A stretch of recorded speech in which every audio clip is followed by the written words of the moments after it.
കുറേ വർഷങ്ങളായിട്ട് സംഗീത രംഗത്ത്, അത് പ്ലേ ബാക്ക് സിംഗിങ് ആയിക്കോട്ടെ, അല്ലാതെ കോൺസേർട്സ് ആയിക്കോട്ടെ, അങ്ങനെ ഏത് രംഗത്ത് നോക്കിയാലും വളരെ ആക്റ്റീവായിട്ട് നിൽക്കുന്ന ഒരു ഫ്രണ്ട് ഉണ്ട് എനിക്ക് ഏറ്റവും പ്രിയപ്പെട്ട ഒരു കൂട്ടുകാരി ഇന്ന് നമ്മുടെ അതിഥിയായിട്ട് വന്നിട്ടുണ്ട്, രഞ്ജിനി ജോസ്.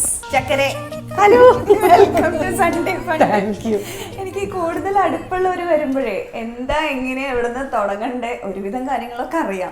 പിന്നെ ഇപ്പൊ എന്താ ചോദിക്കുക എന്നുള്ള ഒരു ഇതുണ്ട്. അപ്പൊ അവർക്ക് അറിയാൻ വേണ്ടിയിട്ടുള്ള കാര്യങ്ങളൊക്കെ. അതെ, ഏകേന്ന് അങ്ങോട്ട് തുടങ്ങാം. ഏകേന്ന് തുടങ്ങാം. ഏക ഇസ് മൈ ബാൻഡ്. കുറേ കൊല്ലം മുമ്പ് തുടങ്ങേണ്ടിയിരുന്ന ഒരു ബാൻഡാണ്.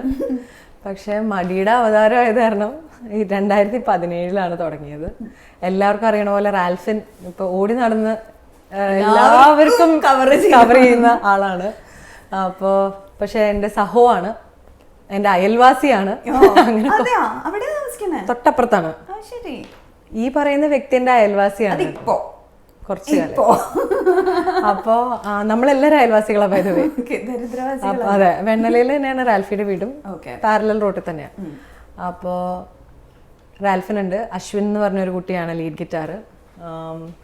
പിന്നെ കൊല്ലത്തുള്ള സാമുവൽ ജേക്കബ് എന്ന് പറഞ്ഞ നമ്മളൊക്കെ സന്തോഷായിട്ട് എന്നാണ് വിളിക്കുന്നത്, അദ്ദേഹമാണ് ബേസ് ഗിറ്റാർ. പിന്നെ കിച്ചു ഫ്രം ട്രിവാൻഡ്രം ഡ്രംസ്.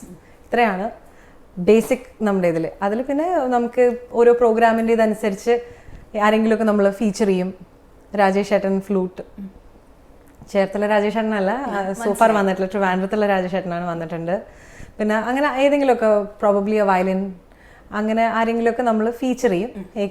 ഹേക്കയിലത്തെ പാട്ടുകൾ എന്ന് പറഞ്ഞാൽ കുറേ കാലമായിട്ട് നമ്മൾ ഈ ഗാനമേളയിലൊക്കെ പോകുമ്പോൾ ഡിഞ്ചിക് പാട്ടുകൾ മാത്രമേ പാടാറുള്ളൂ. ആൾക്കാർക്കുള്ള പാട്ടുകളൊക്കെ സാധാരണ ഒരു നാഷണൽ ആന്തം പോലെ 2 കൊല്ലം 3 കൊല്ലമൊക്കെ പോകുന്ന പാട്ടുകളല്ലാണ്ട് എത്രയോ കാലമായിട്ട് നമ്മുടെ മനസ്സിലൊക്കെ നമുക്ക് പാടണം എന്നൊക്കെ ആഗ്രഹം ഉണ്ടായിട്ട് എന്നാൽ പാടാൻ കഴിയാത്തതുമായ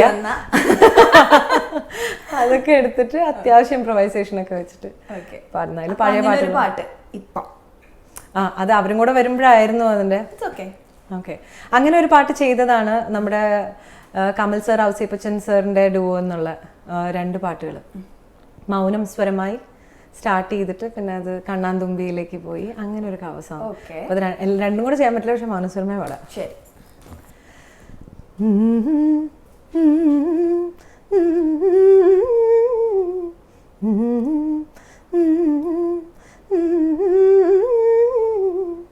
മൗനം സ്വരമായി ഇൻ പൊൻവീണയിൽ സ്വപ്നം മലരായി ഈ കൈക്കുണ്ടിലിൽ ഉണരും സ്മൃതിയലയിൽ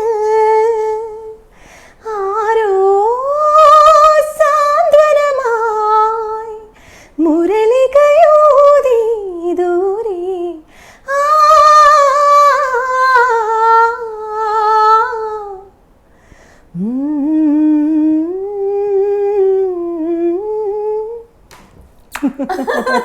എപ്പോഴും ഇങ്ങനത്തെ പാട്ടുകൾ കേൾക്കുമ്പോ അല്ല, ഈ പാട്ട് എന്ന് പറഞ്ഞാല് എത്രയോ കൊല്ലായിട്ടല്ലേ മനസ്സിൽ ഭയങ്കര അതിന്റെ പറയാൻ വന്നത് അല്ലേ. പടങ്ങാണ് കരഞ്ഞ ഒരു വഴിയായിട്ടുണ്ട് ശരിക്കും. ഏകയുടെ ഇപ്പോഴത്തെ പ്രവർത്തനങ്ങൾ ഏകയുടെ കുറച്ചും കൂടെ ഈ പറഞ്ഞ പോലെ ഒറിജിനൽ സോങ്സ് ഒക്കെ കൊണ്ടുവരണം എന്നൊരാഗ്രഹമുണ്ട്. അതിന്റെ പ്രവർത്തനം നടന്നുകൊണ്ടിരിക്കുന്നുണ്ട്. ലിറിക്സും കാര്യങ്ങളൊക്കെ സ്വയം ചെയ്ത് അങ്ങനെയാണോ, അതോ ആരെക്കൊണ്ടെങ്കിലും? അങ്ങനെ ഞാനൊന്ന് സ്റ്റാർട്ട് ചെയ്തിട്ടില്ല. പക്ഷെ ഇപ്പൊ ഇംഗ്ലീഷ് സോങ്സ് ആണ് ചെയ്യുന്നതെന്നുണ്ടെങ്കിൽ മോസ്റ്റ്ലി ഞാൻ തന്നെ ആയിരിക്കും എഴുതുന്നത്. കാരണം സ്കൂൾ കാലം തുടങ്ങി കുറെ ചെയ്തിരിക്കുന്ന പാട്ടുകളൊക്കെ ഞാൻ തന്നെ എഴുതിയിരിക്കുന്നത്. മലയാളം ഞാൻ അങ്ങനെ കൈവച്ചിട്ടില്ല. എന്നെ നീ നാട്ടുകാർ തച്ചു തൽക്കാലത്തേക്ക് അത് വേണ്ട, അറിയണ പണിക്ക് പോയാൽ മതി. ഹിന്ദി ഇടയ്ക്കൊരു കൈയൊക്കെ നോക്കാറുണ്ട്. അപ്പൊ അതിന്റെ കാര്യങ്ങളിലേക്ക് എത്തിയിട്ടില്ല.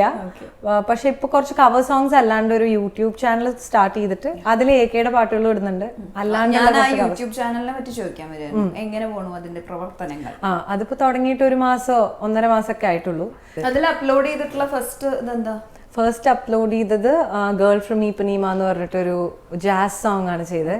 സന്തോഷ് ചന്ദ്രൻ എന്ന് പറഞ്ഞ ഫ്ലമെങ്കോ ആർട്ടിസ്റ്റ് ഉണ്ട്, നമ്മുടെ മറ്റേ ഗിറ്റാറിസ്റ്റ്. സന്തോഷായിട്ട് ഞാനായിട്ട് ചെയ്തത്. It's little complicated when it comes to notes ഒക്കെ ഇച്ചിരി കോംപ്ലിക്കേറ്റഡ് ആണ്. ജാസ് ആണ്, പെർഫെക്റ്റ് ജാസ് ആണ്. പണ്ടത്തെ ജോബീമിന്റെ പാട്ടാണ്. അപ്പൊ എന്താ ഇതെടുക്കാൻ കാരണം? അപ്പൊ ഭയങ്കര ഇഷ്ടമുള്ള കുറെ കാലമായിട്ടുള്ള ഞാൻ ജാസ് ഒക്കെ പഠിച്ച കാലത്തുള്ള പാട്ടുകളാണ്. ആൻഡ് ഇറ്റ്സ് അങ്ങനെ എടുത്ത് ഈ പാട്ടാരും ചെയ്യാറില്ല. കുറെ പേര് ചെയ്തിട്ടുണ്ട്, ഔട്ട്സൈഡ് ഇന്ത്യ ഒക്കെ ചെയ്തിട്ടുണ്ട്. അപ്പൊ I wanted to do something different. അടിപൊളി, നല്ല രസമുണ്ട് കേൾക്കാൻ, നല്ല രസമുള്ള പാട്ടാണ്. പക്ഷെ ആക്ച്വലി ഇവിടെ നമ്മൾ കേരളത്തിൽ ചെയ്യുമ്പോൾ ആസ് യൂഷ്വൽ ആയിരുന്നു, ചേച്ചി ഒരു മലയാളം പാട്ട് പാടിയാൽ പോരെ, എന്തിനാണ് ചേച്ചി ഞങ്ങളൊക്കെ ഇങ്ങനെ ഉപദ്രവിക്കണേ, ചേച്ചി ഒരു മലയാളം പാട്ട് പ്ലീസ് ഒരു മലയാളം പാട്ട് പാടി.